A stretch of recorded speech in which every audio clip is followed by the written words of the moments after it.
genlərdən gələn hansı xüsusi bir bacarıqlarım yoxdur. Hər imtahandan əvvəl mən mütləq şəkildə o düsturları təkrarlayırdım. Mən riyaziyyatı qayda kitabından oxumağı tövsiyə eləmirəm. Suallar necə olur internetdə həmişə paylaşılır. Üç bucaq ya çevrə sualı olur. Nə müəllimlər, nə tələbələr heç kim əslində necə olacağını tam olaraq bilmirdilər. Herkese selamlar dostlar. Bugün yeni bir video ve yeni bir mövzuyla karşınızdayım. Bugünkü videomuzun mövzusunu sizler seçmişsiniz. Burada da anket neticesini paylaşacağım. Ankete esasen riyaziyyatdan hem 9 hem de 11. sınıfta necə buraxılış imtahanından 100 bal topladığım hakkında danışacağıq. Videoya başlamamışdan əvvəl dostlar istəyirəm ki, sizə qısaca bir mövzu hakkında danışım. Çünki bu videomuzun növbəti hissələri üçün əslində çox önəmlidir.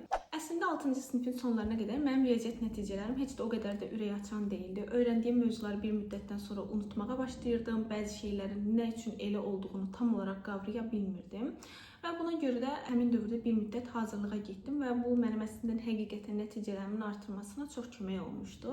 Buna görə də əslində abituriyentlərin hansı mövzularda çətinliklər çəkdiyini, nələrdə çətinliklər çəkdiyini mən çox yaxşı başa düşürəm. Çünki bir dövrlər mənim özümdə zəif olan bir şagird olmuşam. Amma daha sonrasında sizə indi bu video ərzində deyəcəyim şeylərin hamısını eləməklə hem 9 hem de 11. sınıfta nəticələrimi yetəri qədər artıra bildim və 100 bal həqiqətən çox yaxşıdır ki 11. sınıfta blok imtahanında da 28 düz yazmışdım.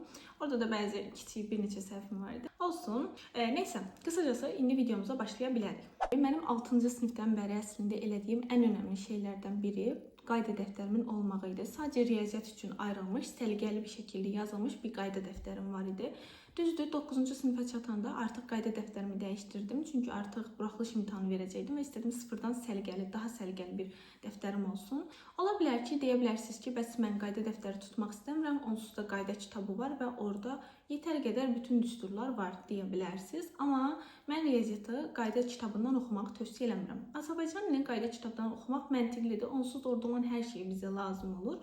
Amma riyaziyyatı tövsiyə eləməzdim. Çünki hər mövzu üçün orada yetər qədər çox düsturlar, qaydalar var və bəzən düsturların hətta orada isbatları belə olur. Özünüz də görürsünüz ki, riyaziyyatdan qayda kitablarının təxminən qalınlığı bu qalınlıqda olur. Halbuki bizə riyaziyyatdan buraxılış imtahanında, istərsə də qəbul imtahanında o qədər qaydaya, düstura ehtiyac yoxdur. Ona görə də mən sizə deyərdim ki, sadəcə riyaziyyat üçün ayrılmış, səliqəli bir şəkildə yazılmış bir qayda dəftəriniz olsun. Çünki məsələn siz imtahana ya da buraxılış imtahanına girəcəksiniz ya da sadəcə hansısa bir düsturu, bir qaydanı unutmusunuz və onu təkrarlamaq istəyirsiniz.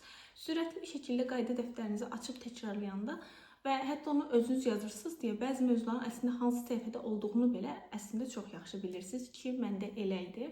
Çox rahat bir şəkildə təkrarlaya bilirdim, istədiyim şeyi axtarıb tapa bilirdim. Ona görə bütün düsturlar normal olaraq artıq əzbərimdə var idi. Hətta mən istəyirdim ki, sizə bu videoda qayda dəftərimi göstərim. Axtardım onu 1-2 gün əvvəl. Amma çox heyf ki, anam qayda dəftərimi atılmış və ona görə də sizə bu videoda onu göstərə bilməyəcəm.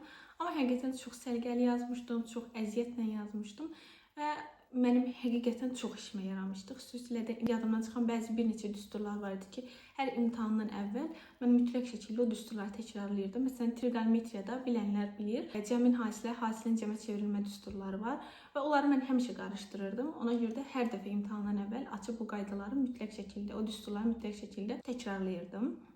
Bir də bunu deyəcəm ki, qayda dəftərini yazanda, məsələn, mənim ətrafımda dost tanışlarım olurdu ki, düsturu orada yazıb və tapşırıqları işləyəndə sadəcə düsturu oradan baxıb, belə deyim, tapşırıqları həll edirdilər. Amma mən bunun çox da doğru olduğunu düşünmürəm. Nə qədər qayda dəftəriniz olsa da, o düsturları mütləq şəkildə hər mövzunu keçdikcə öyrənin. Çünki düsturlar həddən artıq çox olur və siz o düsturları daha sonradan öyrənməyə çalışırsınız. Hansının hansı situasiyada istifadə olunduğunu bilməyəcəksiniz.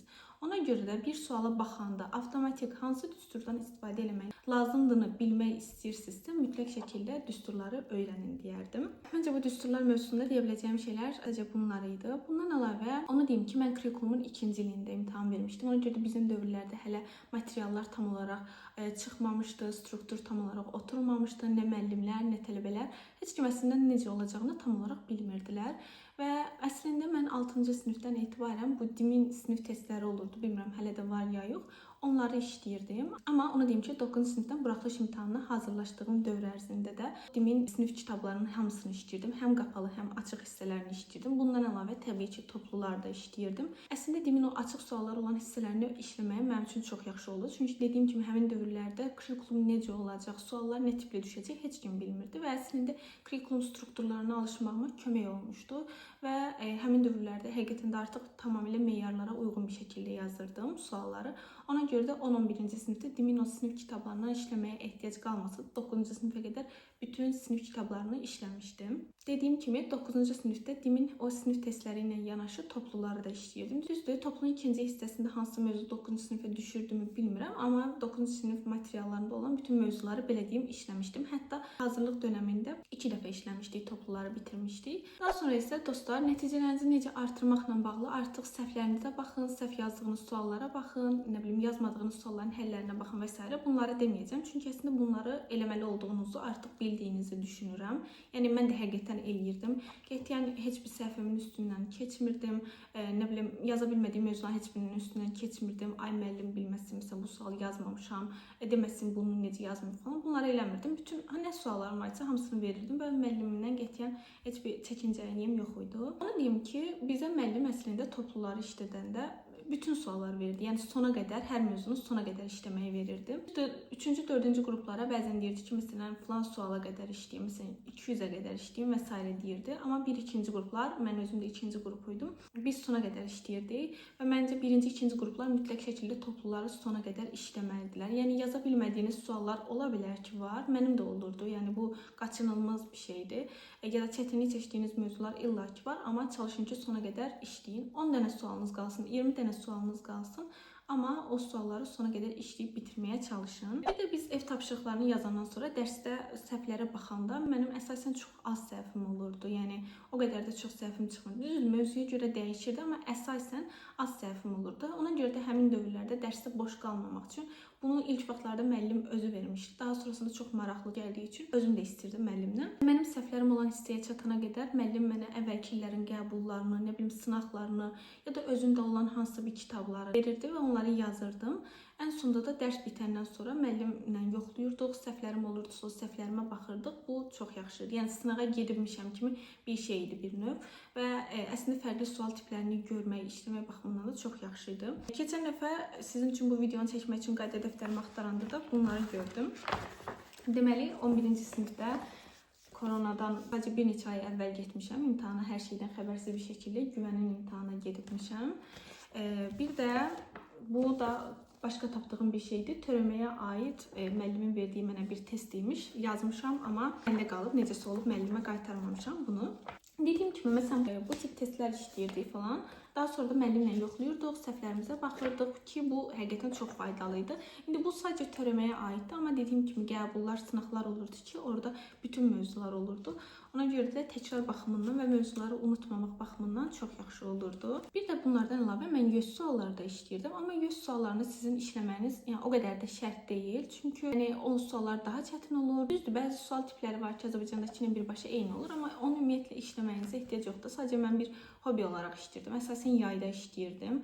Yayda boş qalmamaq üçün, maraqlı gəldiyi üçün mən riyaziyyatı həqiqətən çox sevirdim və riyaziyyatdan test işləməyi həqiqətən çox sevirdim. Gecə saat 2-3 olsa belə çox rahat bir şəkildə oturub işləyirdim və mənə bu həqiqətən zövq verirdi. Amma dediyim kimi sizin olan onları eləməyinizə ehtiyac yoxdur. Sadəcə DİM-in sinif testlərini işləyə bilərsiniz, topluları işləyə bilərsiniz, çoxlu belə sınaq imtahanları və s. işləyə bilərsiniz. Dostlar, videoya davam etməmişdən əvvəl istəyirəm ki, burada qısaca bir not keçim. Yəni mən bu videonu əslində mən mükəmmələm, hər şeyi bilirəm, hər şeyi bilirdim demək üçün çəkmirəm.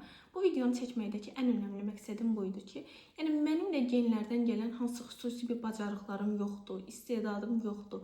Riyaziyyatdan əldə elədiyim, bildiyim hər şeyi sadəcə və sadəcə çox çalışmağım nəticəsində əldə eləmişəm. İlk başda o riyaziyyatdan qayda dəftərini tutmaqla, bütün səhvlərimə, bütün suallarıma baxmaqla, əlavə çoxlu testlər işləməklə, yəni bütün bunların hamısı hamısının sayəsində mən çox yüksək nəticə göstərmişəm. Yəni demək istədiyim odur ki, özünüzü qətiyyən pis hiss eləməyin, mən bacarmayacağam deməyin. Çünki bunların hamısı mənim də vaxtla əldə etdiyim bir şeylər olub. Ona görə də özünüzü pis hiss eləməyə əvəzinə daha çox çalışa bilərsiniz. Əlinizdən gələn hər şeyin ən yaxşısını eləməyə çalışa bilərsiniz və özünüzə güvənə bilərsiniz. Bunu deyə bilərəm sizə. Bu qısa bir notumuzu da keçdikdən sonra isə videomuzu yenidən davam edə bilərik. Mən onu deyə bilərəm ki, bizdə bir də müəllim, yəni həqiqətən çox sual işlədir. Çox sual işləmək, çox sual tipi görmək həqiqətən faydalıdır. Ona görə də çoxlu dediyim kimi sınaq imtahanlarına gedir, nə bilim əlinizdə olan başqa sınaqlardan işləyir. Bir də onu deyim ki, məsələn mən Bakıda yaşayıram. İstər buraxılışlı, istərsə də blok imtahanı bölgələrdə daha əvvəlcədən olur. Ona görə də məsələn bölgələr imtahan verəndən sonra suallar necə olur internetdə həmişə paylaşılır. Həmin sualları vaxt qoyurdum özüm üçün. Sanki imtahandayam, 1 saat vaxt qoyurdum və işləyirdim.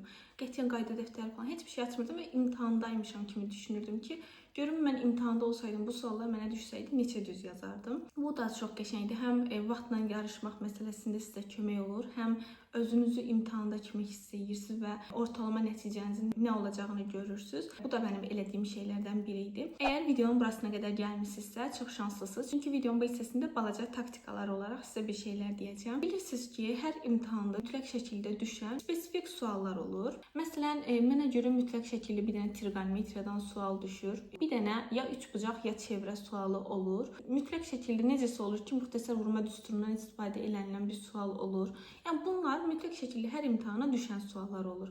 Ona görə də bu mövzular, bu və bunun kimi spesifik olaraq hər imtahana düşən mövzuları mən çox yaxşı oxumağınızı deyərdim. Ola bilər ki, bütün mövzuları tam yaxşı qavraya bilmirsiniz, yaxud da çox vaxtınız yoxdur artıq hamısını çox diqqətlə öyrənmək üçün. Nəticələrinizi artırmaq istəyirsinizsə, hər imtahanda düşən mövzulara diqqətli şəkildə hazırlaşaraq, bütün düsturlarını, lazım olan bütün düsturları öyrənərək mövzulara aid düşən sualları doğru cavablandıra bilərsiniz. Bir də mənim ətrafımda dost tanışımdan gördüyüm, yaxud da indi məsələn ətrafımda olan insanlardan eşitdiyim olur ki, buraxılış imtahanlarında da məsələn bəzən boş buraxdıqları suallar olur ya da məsələn hansısa situasiya sualını yazacaq, hansısa bir açıq sualı yazacaq.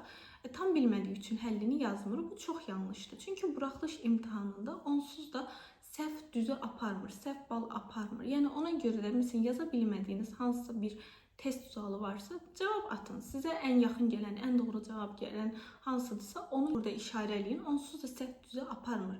Bundan əlavə də məsələn mənim öz vaxtımda ətrafımda məsələn bəzi dostlarım var idi ki, hansı ki riyaziyyatları zəif idi. Məsələn situasiya sualına gələndə ya qorxurdular, heç ümumiyyətlə baxmırdılar, ya da dediyim kimi məsələn yarıya qədər bilir amma son nəticə olaraq bilmirdi, yazmır.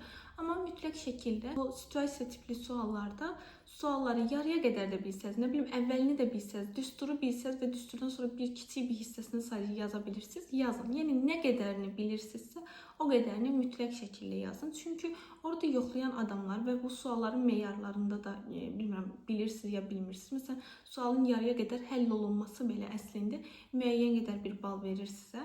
Ona görə də hansısa sual tam olaraq nəticəsini bilmirəm, yazmayım, kimi səhvlər eləməyin. Mənim öz təcrübələrim, məsləhətlərim və elədiyim şeylər bu qədərdir.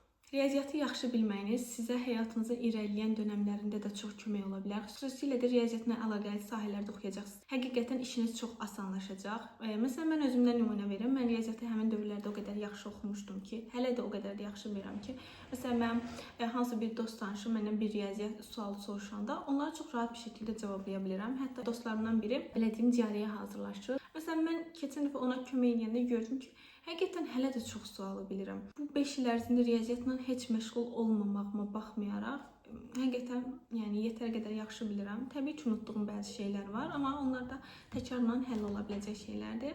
Bu qədər mənim bu mövzu ilə bağlı deyə biləcəyim şeylər bu qədərdir. Özünüzə yaxşı baxın. İmtahanda hamınıza uğurlar arzulayıram. Hələ imtahanı var. Riyaziyyat nəticələrinizi dediyim kimi artıra bilərsiniz. Kanalıma abunə olmağı, videolarıma like atmağı və dostlarınızla bu videonu paylaşmağı unutmayın. Özünüzə yaxşı baxın.